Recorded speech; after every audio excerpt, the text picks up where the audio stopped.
ಸೂರಜ್ ಅವರನ್ನ ಅರೆಸ್ಟ್ ಮಾಡಿದ ಬೆನ್ನಲ್ಲೇ ಈಗ ಪೊಲೀಸರು ಸೂರಜ್ ಅವರ ಮೊಬೈಲ್ ಅನ್ನು ಕೂಡ ಸೀಸ್ ಮಾಡಿದ್ದಾರೆ. ಸೂರಜ್ ವಿರುದ್ಧ ಬೆದರಿಕೆಯ ಒಂದು ಪ್ರಕರಣವನ್ನು ಕೂಡ ದಾಖಲಾಗಿರೋದ್ರಿಂದ ಸಾಕ್ಷ್ಯ ನಾಶ ಆಗಬಾರದು ಅಂತ ಪೊಲೀಸರು ಮೊಬೈಲ್ ಅನ್ನ ಸೀಸ್ ಮಾಡಿಕೊಂಡಿದ್ದಾರೆ. ಸೂರಜ್ ನಿನ್ನೆ ಅಷ್ಟೇ ಸಂತ್ರಸ್ತನ ವಿರುದ್ಧವಾಗಿ ಕೊಟ್ಟಂತಹ ದೂರಿಗೆ ಸಂಬಂಧಪಟ್ಟ ಹಾಗೆ ಕೆಲ ಸಾಕ್ಷ್ಯಗಳನ್ನು ಕೊಡೋ ಸಲುವಾಗಿ ಠಾಣೆಗೆ ಬಂದಿದ್ರು. ಸೆನ್ ಪೊಲೀಸ್ ಠಾಣೆಗೆ ಬಂದ ನಂತರದಲ್ಲಿ ಸೂರಜ್ ರೇವಣ್ಣ ಅವರನ್ನ ವಿಚಾರಣೆಗೆ ಒಳಪಡಿಸಲಾಗಿತ್ತು. ವಿಚಾರಣೆಯ ಬಳಿಕ ಬಂಧನ ಆಯಿತು. ಈಗ ಅವರ ಮೊಬೈಲ್ ಅನ್ನು ಕೂಡ ಸೀಸ್ ಮಾಡಿಕೊಂಡಿದ್ದಾರೆ.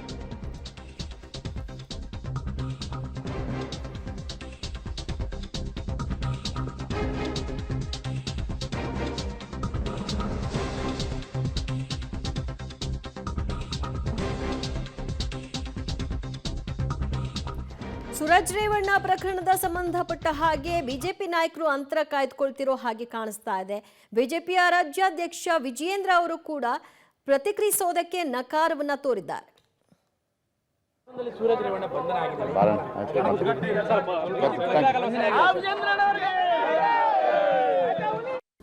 ಸೂರಜ್ ರೇವಣ್ಣ ಬಂಧನ ಅವೆಲ್ಲ ಅದ್ರ ಬಗ್ಗೆ ಏನು ಮಾತಾಡ್ತಾರೆ?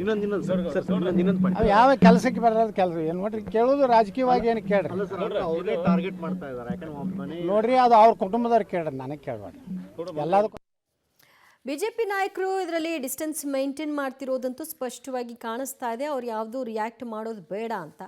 ಮೈತ್ರಿ ಇರೋ ಕಾರಣದಿಂದವಾಗಿ ಸಹಜವಾಗಿ ಅವರ ನಿಲುವು ಏನಾಗಿರುತ್ತೆ ಅನ್ನೋ ಕುತೂಹಲ ಇರುತ್ತೆ. ಆದರೆ ಎಲ್ಲರೂ ಕೂಡ ತನಿಖೆ ನಡೀತಾ ಇದೆ ಬಿಡಿ ಅಂತ ಕೆಲವರು ರಾಜಕೀಯ ವಿಚಾರವಾಗಿ ಏನಾದರೂ ಇದ್ರೆ ಮಾತನಾಡಿ ಇದು ಬೇಡವಾದ ವಿಷಯ ಅಂತ ಹೇಳಿದ್ದಾರೆ.